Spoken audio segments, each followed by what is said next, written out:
एक बार की बात है, एक किसान नदी में नाव चला रहा होता है। तभी उसको अचानक से कोई परछाई दिखाई देती है। वो परछाई धीमे धीमे पानी के अंदर दूर जा रही होती है। तो वो इस बात से घबरा उठता है और अपनी नाव को किनारे की तरफ ले जाने की कोशिश करता है। लेकिन तभी वही परछाई उसकी नाव पलट देती है और वो पानी में गिर जाता है।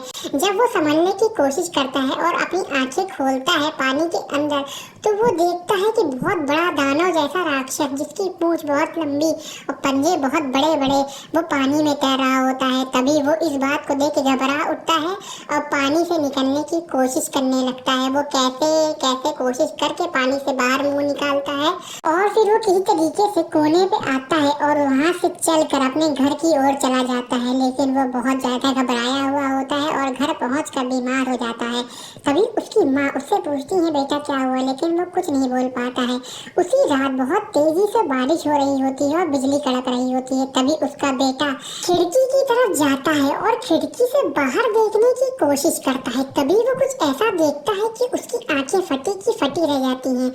वो उसी जानवर को हवा में उड़ते हुए देखता है जिसे उसके पापा ने देखा होता है। और वो जानवर हवा में ऐसे उड़ रहा होता है जैसे कि कोई पतंग लहरा रही हो। फिर वो ये बात अपनी पत्नी को चिल्ला के बताता है और उसको अपने पास बुलाता है। फिर वो उसकी पत्नी और वो खिड़की से बाहर देखते हैं तो उन्हें कुछ नहीं दिखाई देता है।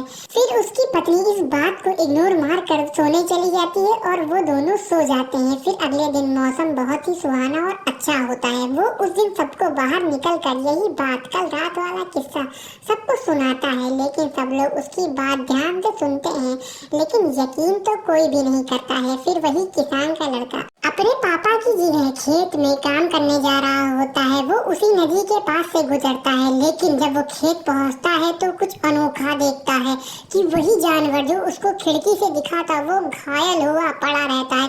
उसका सिर बहुत भयानक होता है, बड़ी बड़ी सींगें होती हैं और उसकी पूंछ तो इतनी बड़ी होती है कि देख के डर जाए। तभी उसमें से बदबू भी आ रही होती है। पता नहीं वो धीमे धीमे सड़ रहा होता है, उसमें मक्खी लग रही होती है। उसकी बदबू वो सह नहीं पाता है तो गांव वालों को आवाज देकर बुला लेता है। सभी गांव वाले आते हैं उसके खेत की तरफ और उस जानवर को देखकर सब लोग चौंक जाते हैं। लेकिन वो उस जानवर को पता नहीं कैसे बचाने की कोशिश करते हैं। पानी डाल डाल के पूरे गांव वाले खूब मेहनत करते हैं और उसके बाद प्रार्थना भी करते हैं, सब लोग, जितने गांव में एक लोग।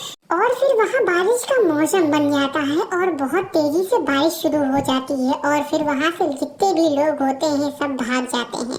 और फिर वहाँ वापस आके सब देखते हैं तो वो राक्षस वहाँ पे होता ही नहीं है, चला जाता है और उस लड़के को एक हीरा दे के जाता है। और फिर वो हीरा पाके बहुत खुश हो जाता है। वो हीरा बहुत ही चमकीला और बहुत ही अनोखा होता है। और उसके बाद से जितने गाँव वाले होते हैं सब सुखी सुखी रहने लगते हैं। कहानी खत्म। पैसा